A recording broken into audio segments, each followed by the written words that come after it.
नमस्कार दोस्तों, मैं हूं आपका दोस्त विपिन और स्वागत करता हूं आप सभी का तैयारी विद विपिन में। तो दोस्तों आज है 9 अक्टूबर 2020 और हम बात करने वाले हैं आज के इंपॉर्टेंट करंट अफेयर्स के पॉइंट्स की।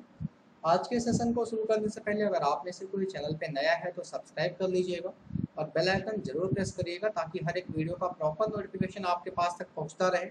इसके अलावा अगर आप में से कोई मेरी मैथ की क्लास अटेंड करना चाहता है तो आप मैथ की क्लास करने के लिए मुझे अनअकैडमी पे फॉलो कर सकते हो। अनअकैडमी को आपको अनअकैडमी के लर्निंग ऐप को अपने मोबाइल पर डाउनलोड करना होगा। लॉगिन करने के बाद एसएससी गोल सेलेक्ट करके आपको मुझे सर्च करना होगा। विपिन शुक्ला आप सर्च करोगे, मेरी प्रोफाइल ओपन होगी। मेरी प्रोफाइल पे जाके मुझे फॉलो करिए और पर डे 4 बजे यहाँ पे मैथ की लाइव क्लास होती है चैप्टर वाइज। आप इस क्लास को अटेंड करके अपने क्वांट के सेक्शन को स्ट्रॉन्ग बना सकते हैं। तो चलिए दोस्तों फिर शुरू करते हैं अपने आज के सेशन को और देखते हैं कौन कौन से पॉइंट्स हैं जो इम्पोर्टेंट हैं हमारे अपकमिंग एग्जाम्स के लिए। सबसे पहले दोस्तों यहाँ पे बात हो रही है जीनोम एडिटिंग की। जीनोम एडिटिंग, तो जीनोम वर्ड जो है वो आपका केमिस्ट्री से रिलेटेड है, ध्यान दीजिएगा। जीनोम एडिटिंग की बात की जाए तो जीनोम एडिटिंग की एक पद्धति विकसित करने के लिए 2 महिला विज्ञानियों को किस क्षेत्र का नोबेल पुरस्कार देने की घोषणा की गई है। तो राइट आंसर आपका हो जाएगा केमिस्ट्री नोबेल पुरस्कार, यानी कि इनको केमिस्ट्री नोबेल पुरस्कार दिया गया है। अच्छा, एग्जाम में ये तो पूछा ही जा सकता है कि भाई जीनोम एडिटिंग जो है उसको विकसित करने के लिए किस क्षेत्र में नोबेल पुरस्कार दिया गया, तो आप आंसर बता दोगे भाई केमिस्ट्री नोबेल पुरस्कार। लेकिन आपसे एग्जाम में कभी कभी क्वेश्चन भी ये भी पूछ लेगा कि उन दोनों महिलाओं के नाम बताओ जिनको केमिस्ट्री नोबेल पुरस्कार मिला है। दोस्तों सबसे पहली महिला की अगर हम बात करें तो ये है कहाँ की, फ्रांस की। अच्छा, इनका नाम क्या है, तो इनका नाम है इमैनुअल शारपेंतिये। मैं नाम लिख देता हूँ, इमैनुअल शारपेंतिये। एक तो ये है और दूसरी जो महिला है वो है आपकी अमेरिका की, यानी कि एक फ्रांस की है और दूसरी आपकी अमेरिका की है। इनका नाम है जेनिफर डाउना। मैं नाम लिख देता हूँ, जेनिफर डाउना। ये वो 2 महिलाएं हैं जिनको जीनोम एडिटिंग में केमिस्ट्री नोबेल पुरस्कार दिया गया है वर्ष 2020 का। अगर आप मेरी सारी क्लासेस देख रहे हो तो इस साल के जितने भी आपके नोबेल प्राइज हैं पर डे मैं एक एक करके आपको सिखाता जा रहा हूँ। सबसे पहले तो मैंने आपको चिकित्सा के क्षेत्र में बताया, दूसरे दिन मैंने आपको बताया भौतिकी के क्षेत्र में, आज हम लोग केमिस्ट्री की बात कर रहे हैं। तो इनके नाम भी याद रखिएगा, ये भी इंपॉर्टेंट है, और किसको क्या चीज उन्होंने ऐसा क्या किया जिससे उनको नोबेल पुरस्कार दिया गया, ये भी याद रखिएगा। तो अगले पॉइंट पे चलेंगे। अगला पॉइंट दोस्तों ये है कि अंतरराष्ट्रीय महिला पहलवान दंगल गर्ल बबीला फोगाट ने किस राज्य के उप खेल निदेशक के पद से इस्तीफा दे दिया है। तो दोस्तों आपको याद होगा कि हरियाणा सरकार ने कुछ दिन पहले ही दंगल गर्ल बबीता फोगाट को उप खेल निदेशक बना दिया था। कुछ दिन पहले की बात है, इस पद पर इनको नियुक्त किया था। अच्छा, जब इनकी नियुक्ति हुई थी उसी समय कई खिलाड़ियों ने आवाज उठाई थी कि किसी भी राजनीतिक पार्टी से जुड़ने के कारण किसी खिलाड़ी को खेल से जुड़े पद पर नियुक्ति देना गलत है। बट उस समय जब आवाज उठाई गई तब तो कुछ नहीं हुआ था, तब तो जो आपकी दंगल गर्ल बबीता फोगाट है इन्होंने उस पद को स्वीकार कर लिया था। खेल निदेशक, उप खेल निदेशक के पद पर ये विराजमान थी। लेकिन अभी इन्होंने क्या किया, इन्होंने अपने उस पद से इस्तीफा दे दिया है। कहां से, कौन से राज्य से, तो हरियाणा राज्य से। नेक्स्ट पॉइंट पे चलेंगे। अगला पॉइंट दोस्तों ये है कि केंद्रीय कैबिनेट ने किस शहर के वेस्ट मेट्रो कॉरिडोर की परियोजना से संशोधित लागत को मंजूरी दे दी है। तो यहाँ पे बात हो रही है दोस्तों कोलकाता की। कोलकाता में वेस्ट मेट्रो कॉरिडोर परियोजना की संशोधित लागत जो थी वो थी 8,575 करोड़। कितनी थी, ये कहा गया था कि 8,575 करोड़ रुपए लगेंगे तकरीबन इस मेट्रो परियोजना में, जो कि पेंडिंग पड़ी थी। लेकिन हमारे जो माननीय रेल मंत्री हैं पीयूष गोयल साहब, उन्होंने घोषणा की है कि भाई ये जो परियोजना है इसको मंजूरी दे दी जाए, और इन्होंने कहा है कि दिसंबर 2021 तक इस परियोजना को पूरा भी किया जाए, यानी कि जो टारगेट रखा गया है वो दिसंबर 2021 तक रखा गया है। कोलकाता में ये जो आपकी परियोजना है मेट्रो रेल परियोजना, इसकी टोटल डिस्टेंस होगी आपकी 16.6 किलोमीटर और इस 16.6 किलोमीटर के दौरान टोटल 12 स्टेशन बनने हैं। तो ये जो मेट्रो रेल परियोजना है इसकी लागत थी आपकी 8,575 करोड़, जो कि पेंडिंग थी। इसको रेल मंत्री पीयूष गोयल ने क्या किया है, हरी झंडी दिखा दी है। उन्होंने कहा है भाई चलो पास हो गया, आगे काम बढ़ाओ इसमें। नेक्स्ट पॉइंट पे चलेंगे। नेक्स्ट पॉइंट दोस्तों ये है मशहूर गिटारिस्ट एडी वैन हेलन का हाल ही में कितने वर्ष की उम्र में निधन हो गया। दोस्तों 65 वर्ष के थे एडी वैन हेलन। गिटार बजाते थे, अगर आपने इनका नाम ना सुना हो तो आज जान लीजिए। मशहूर गिटारिस्ट थे, सबसे बेस्ट गिटार बजाते थे। काफी समय से कैंसर से पीड़ित चल रहे थे, कैंसर की बीमारी थी इनको। नीदरलैंड के रहने वाले हैं, जबकि कैलिफोर्निया में इनका लालन पालन हुआ, वहीं ये बड़े हुए। और टॉप 20 बेस्ट सेलिंग आर्टिस्ट थे, यानी कि टॉप 20 आर्टिस्ट थे गिटार बजाने में।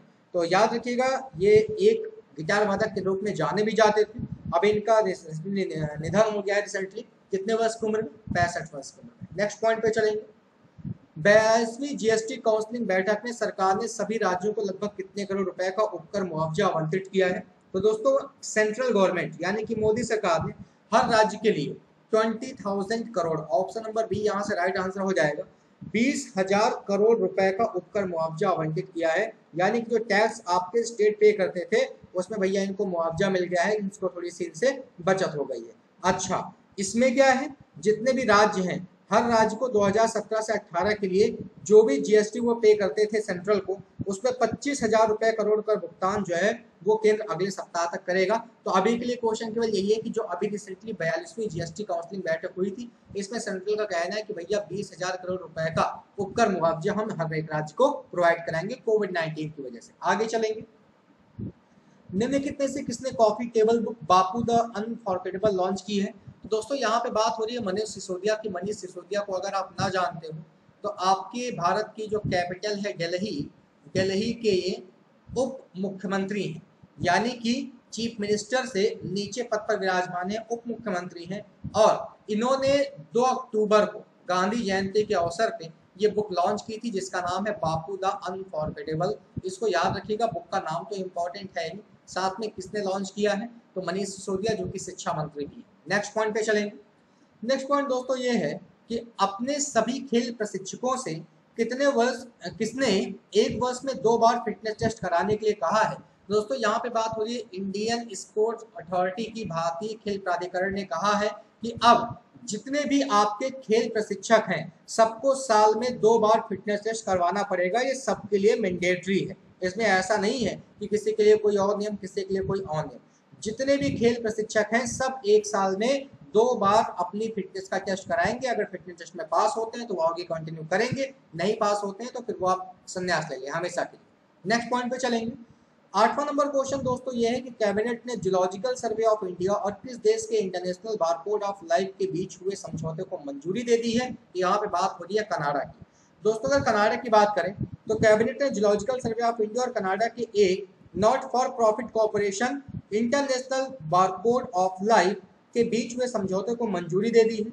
आईबीओएल एक अनुसंधान सहयोग है। यहाँ पे जो आईबीओएल की बात हो रही है, आईबीओएल जिसका मैंने अभी आपको थोड़ी देर पहले फुल फॉर्म बताया, international barcode of life.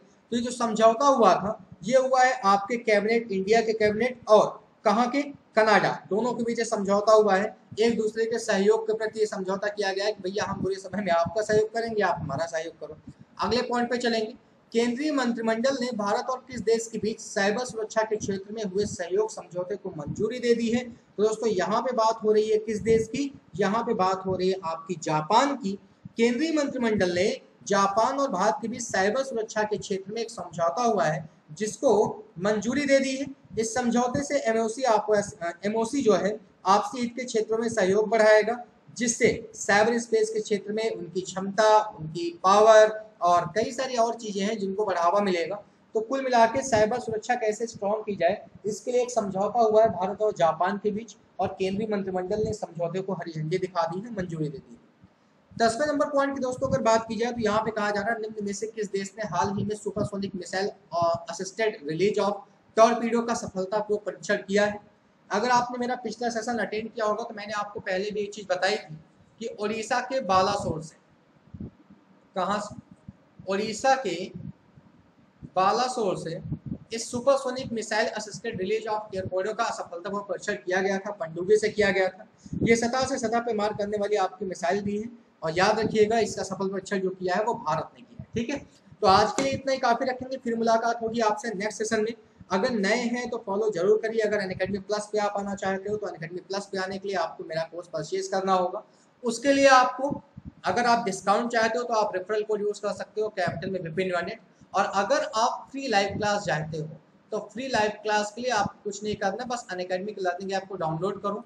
Per day आपकी 4 बजे क्लास होती है मैथ की, आप इस क्लास को अटेंड कर सकते हो। तो चलिए फिर आज के लिए इतना ही रखेंगे, फिर मुलाकात होगी आपसे अगले सेशन में।